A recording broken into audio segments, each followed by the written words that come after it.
Hi, everyone. This webinar is for the Preparing Alaska's Cultural Organizations for Emergencies program. It is collection priorities for emergency planning and response. And PACO was brought to you by the Division of Libraries, Archives, and Museums, and thanks to a major grant from the National Endowment for the Humanities. Democracy demands wisdom. So today during this webinar, I'm going to cover why collections priorities need to be a part of your emergency planning program. We'll distinguish between salvage priorities and collection priorities. We'll talk about how to determine what should be on your institution's priority list. We'll also talk about elements of safety and what to do once you have established this list for your institution. But first, we're going to start with a couple of scenarios. So first scenario, you are on notice. A wildfire is in the vicinity and you've been told to be ready to evacuate. Where do you focus your efforts to prepare for evacuation? Scenario 2, a small fire has tripped the sprinkler system in your facility and now it's drenched and smoke damaged. The fire chief has permitted firefighters to remove some select materials now, with the understanding that it will take days for you to be able to access your facility again. How do you direct the firefighters to what is most important? And scenario number 3, it's springtime and during the river breakup, the river unexpectedly floods, pushing water and debris into your facility. You can't get into it for days. When you've finally been cleared to enter the building and when performing your damage assessment, what do you check on and secure first? So each of these scenarios are different, but all of them show that establishing collection priorities for emergency response is an essential part of the emergency planning process. As part of this PACO module, you're learning about continuity of operations. This includes determining what information, materials, and equipment are essential for your institution to operate even when you can't access your facility. In addition to continuity planning, you need to consider what within your collection is most important to prioritize for evacuation or salvage. Given the scenarios that I started out with, you can see that it is not possible to have a priority list that includes everything in your collection. So it's important for you to establish collection priorities long before an emergency occurs. Doing so means that you'll know what's most important to evacuate or salvage, and you won't have to make those decisions on the fly in the middle of a stressful situation. You'll also be able to get buy-in from coworkers and leadership about what is on this list, achieving consensus beforehand, meaning that there won't be disagreements in the moment of response or later as you're working through recovery. You'll also know that you've made the right decisions in case you have to use this list. So we're going to talk about damage assessments and salvage later in the course. But before talking further about collection priorities, I want to distinguish between collection priorities and salvage priorities. Your collection priorities are what you evacuate if there is time. These are the first things that you check on following a disaster. If during your damage assessment, you discover that these priority items have been impacted by the event or are in danger of being impacted, they are your priority items to salvage first. In this situation, then, your collection priorities also are your salvage priorities. But what comes next? Or what if your collection priorities are unaffected by the disaster, but other items are in danger or are in trouble? You'll make decisions about what to salvage after securing your collection priorities based on the damage that you encounter. You'll conduct a damage assessment following your initial response. At that time, you'll see what areas of your facility were impacted, what collections are at greatest risk for further damage, and what materials are in need of removal based on condition, material type, and location. Your damage assessment will help you to identify what to salvage after you have secured your priority collections. And we'll discuss this in more detail in the future. But suffice to say for now that your collection priorities are your first salvage priorities. For some, the idea of determining what's a priority collection might seem overwhelming. You might be thinking that accession collections are all to be cared for to the best of our abilities. While this is true, there are materials in our collections that hold greater value than others: cultural value, importance to your mission, importance to the functioning of your community even. Moreover, there are items in our facilities that we have special obligations to protect. Finally, time is an essential consideration. In an emergent situation, you only have time to evacuate or salvage a select number of items. In fact, you need to create a list that is practical to evacuate safely within 2 hours. 2 hours. Within those 2 hours, you need to be able to access the priority materials, remove these materials from where they're stored, pack them to prevent damage during transit, and know how you're going to and eventually leave the facility with them. So heritage risk experts recommend the following priorities for a collecting institution. And these are listed in order of importance. Number 1 are loans. Number 2 are the top 10 or so items or collections materials for your institution. Number 3 are accession records and essential operating documents. And number 4 is any irreplaceable equipment you might have. So yet again, this list needs to be created taking into consideration that 2-hour time frame. So we're going to talk about each of these now a bit more about the priority items. So number 1 are loans. We're under special professional and legal obligations to care for materials that are loaned to us. As a result, these need to be top collections priorities. For some institutions, this may not be a problem, but for others who might have a ton of loans, it's more challenging. It possibly wouldn't even be possible to evacuate all of these loaned materials within 2 hours for some places. If that's the case, this means that you maybe need some additional motivation now to return expired loans to their owners, or perhaps go through the unclaimed property procedure that's outlined in Alaska state statute to gain title to these materials. And if you still, though, have a ton of materials that are loans, more so that can be safely removed in that 2-hour time span, you need to create a loan priority list.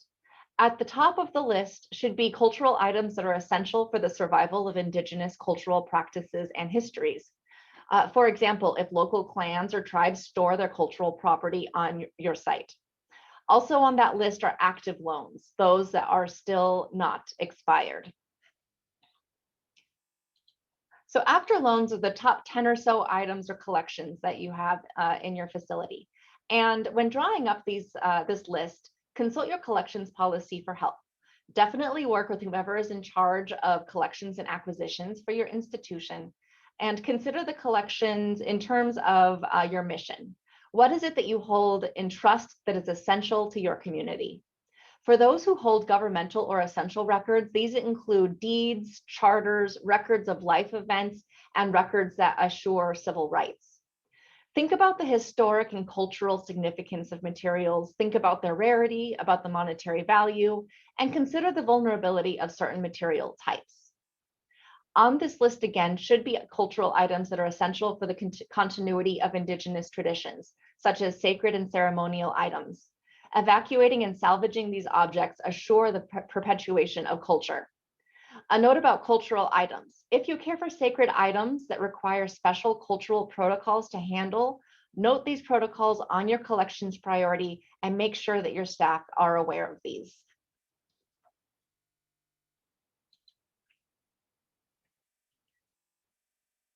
Third on the list are accession records and the essential operating documents. So while you should have a backup of catalog records off-site, accession records like deeds of gift prove your ownership of the collection. This is important to salvage or to evacuate for many reasons, including that you'll likely be dealing with insurance. Other operating documents that might be on this list include payroll information, founding documents, and the like, though ideally you'll have backups of these stored off-site so that they won't need to be on your priority list. Finally on the list is irreplaceable equipment. Is there some equipment that you need to function or that's necessary for you to use to fulfill your mission that's not easily replaceable? Perhaps you have a rare device for reading an obscure media type, for example. If you have irreplaceable equipment, you likely know what that is. So while starting to determine what is on your collection priority list, keep safety at the forefront of your mind. Consider the safety of yourself, of your team, and of the priority materials. If you have a small staff, it is unlikely that within 2 hours, you'll be able to evacuate a lighthouse lens safely, for example. The object is too heavy, it requires too many people to move, its construction is very complicated, and its components are very fragile and too fragile for quick extraction. Plus, what vehicle might be around to even transport such an object? Moreover, you might have important materials that are located in hidey holes in your building that potentially require some sort of Tetris-like movement of collections furniture or other objects to finally reach. You know that you might have those places. So the question is, should these items that are stored in such a place be on your priority list, or might it make sense for you to move these items that are on your priority list so that it's safer and easier for you to access? If indeed large, complicated, or hard to access materials are your highest priorities, you might need to consider shortening your list to account for the items and the time it will take to evacuate or salvage them. So now your priorities are established. What's next? So for your priority objects that are in storage, consider marking these materials in some way to indicate that they are priorities. Mark its storage amount with reflective tape on the outside, for instance, because it could be that you lose power, and that's a way that you're able to easily and quickly see the materials. And it's also a way to more easily distinguish a box that has a priority in it from others that don't. Moreover, make sure that you mark the locations of your priority items on a floor plan. Remember that these items are going to be spread throughout your facility. Some will be on exhibit, some will be in collection storage, and some will likely be in staff areas as well, especially those accession records. Consider storing a copy of this floor plan near the entrance or exit of your collection storage if it's in a secured room. So the first responders can easily see it and access it, as can staff. And also consider giving this list to first responders for them to keep in your building file if they keep such things. Also consider making a new field in your collections database for priority objects. Often there are these fields that you can decide what information you want to share within that field. This way, every time that you move an object and subsequently update its locations in your collections management system, you'll be able to run a report that shows the location of the object. Make sure that this field, though, is one that's only visible to select staff. This isn't one that you necessarily would ever want to publish in your online accessible database where anyone could go through and see, oh, look at that priority collection material. So you're going to need to update the list and the floor plans as needed, including when you get new priority collections or when new loans are coming into your facility. And also, you need to review your protocols related to access to account for how staff will be able to access these priority collections. For example, what if an evacuation needs to happen when the director and collections manager are out of town and only they have access to secure areas? What protocols do you have in place that could assure security while also accounting for such scenarios? And finally, consider your trigger. We'll talk more about immediate response in future modules, but it's handy to begin thinking of the incidents that might trigger the evacuation of priority collections now. Remember that personal safety and the safety of other people is more important than collections evacuation or salvage. For instance, if there's an active tsunami warning and you're not located on high ground, do not begin evacuating your collections. Go to high ground. This is a list to use only if you have the time to use it and if you can safely use it. So hopefully now you have an idea as to why establishing collections priorities is a necessary activity. You have an idea about maybe what items to start putting on this list, what to do with the list once it's established. And I hope that by creating this list, you are much more prepared for responding to an emergency at your institution, fulfilling your duties to your mission, your community, and your collection.